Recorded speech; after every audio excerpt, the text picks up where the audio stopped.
வணக்கம், வந்தனம், நமஸ்கார். இப்போ நான் எங்கே இருக்கேன்னா, விவசாயம் பண்ணுறாங்க அந்த தோட்டத்தில் இருக்கேன். பாருங்கள், இது ஒரு பூசணிக்காய் செடி. ஃப்ரெண்ட்ஸு வேறு குலைக்கிறாங்க. மாங்காய் மரம் பாருங்கள்,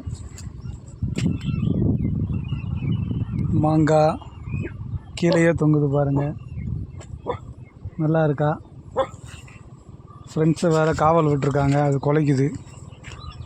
அதனால் நான் அப்படிக்கா போய் வரேன். கிட்ட தொங்குது பாருங்கள் மாங்காய். இது ஒரு கழனிக்கு வந்தேன். கழனி அப்படின்னா, கழனி என்றால் விவசாயம் பண்ணும் இடம். அது சின்னதில் கழனி சொல்லுவாங்க.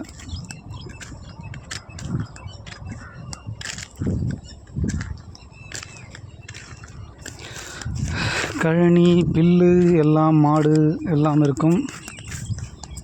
இந்த மாங்காய் மரமும் இருக்குது. ஐயோ, ஃப்ரெண்ட்ஸு வேறு குலைக்குது. தெரியாமல் வந்து மாட்டிக்கணும் பொழுது.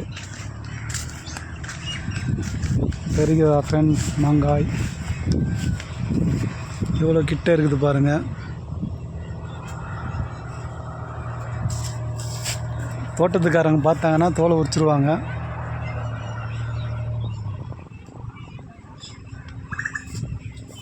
தெரிகிறதா ஃப்ரெண்ட்ஸ்? காற்றுக்கென்ன வேலி, மாங்காய் மரம் என் கீழேயே இருக்குது. தெரியுதா? இந்த மாதிரிலாம் இருக்குமா உங்கள் தோட்டத்தில்? கமெண்டில் சொல்லுங்கள். ஹாப்பியாக இருங்க. கீழே கூட தொங்குது ஃப்ரெண்ட்ஸ், கொத்து கொத்தாக.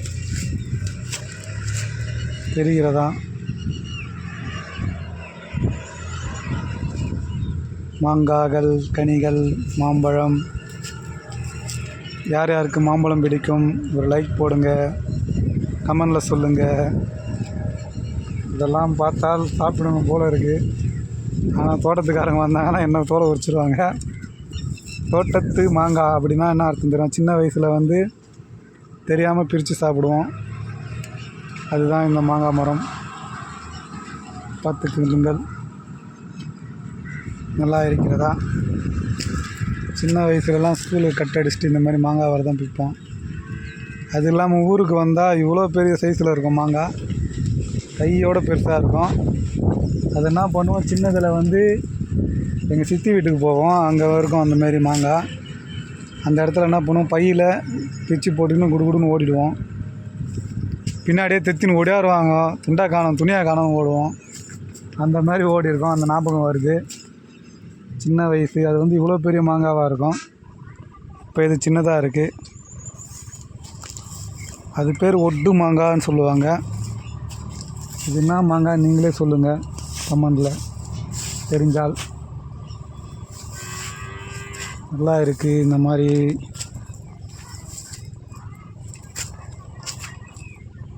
மாங்காய் அங்கங்கே தொங்குது.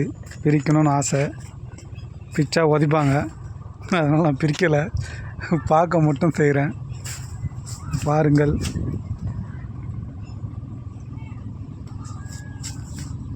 பார்ப்பதில் தப்பு இல்லை, அதை அடைவது தான் மிக தப்பு. அதனால் நான் பார்க்க தான் செய்கிறேன், எதையும் பிரிக்க மாட்டேன்.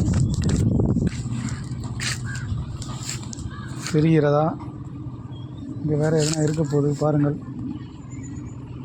மாங்காய் மரத்தில் மாங்காய் என்ற சீசனில் வந்திருக்கேன். மாங்காய் மரத்தில் மாங்காய் எப்படி இருக்குது டைட்டில்? இது பேர் ஒட்டு மாங்கான்னு நினைக்கிறேன். புளிப்பாக இருக்குமா, ஊறுகாய்க்கா என்னத்துக்குன்னு தெரியல. பழுக்காமல் இருக்குது. இந்த மாதிரி நம்மளே பிரித்து சாப்பிட்டா நல்லாயிருக்கும். வாங்கி சாப்பிட்டா கல் வச்சு பழுக்க வைப்பாங்க. அது இல்லாமல் நம்மளே இயற்கையாக இந்த மாதிரி ஒரு மாங்காய் மரம் நடுங்க. உங்கள் வீட்டில் நல்லா வரும். வந்ததுன்னா நல்லாயிருக்கும், டேஸ்ட்டாக இருக்கும். மாங்காய் சாப்பிட்றதுக்கு எந்த வியாதியும் வராது. கல் வச்சு பழுக்க வைக்கிற மாங்காய்லாம் சாப்பிடக்கூடாது. அதனால் இந்த மாதிரி தோட்டத்தில் வாங்கி சாப்பிடுங்க. அவங்கக்கிட்ட கேளுங்க, கல் வைத்த மாம்பழம் சாப்பிடக்கூடாதுன்னு சொல்லுவாங்க. இயற்கையோடு சாப்பிடும்போது தான் நல்லாயிருக்கும். இதை நம்ம வீட்லேயே அரிசியில் வச்சு சாப்பிடலாம், பழுக்க வச்சு. மாங்காய் மரத்திலிருந்து சந்திக்கும் வரை உங்கள் முருகன் டாக் டைம்லேருந்து உங்கள் முருகன். ஓகே ஃப்ரெண்ட்ஸ், பாய். ஹாப்பியாக இருங்க, ஜாலியாக இருங்க, ஜெனியாக இருங்க. மாங்காய் மரத்தோட ஹாப்பியாக இருங்க. மாங்காய் ஓகே.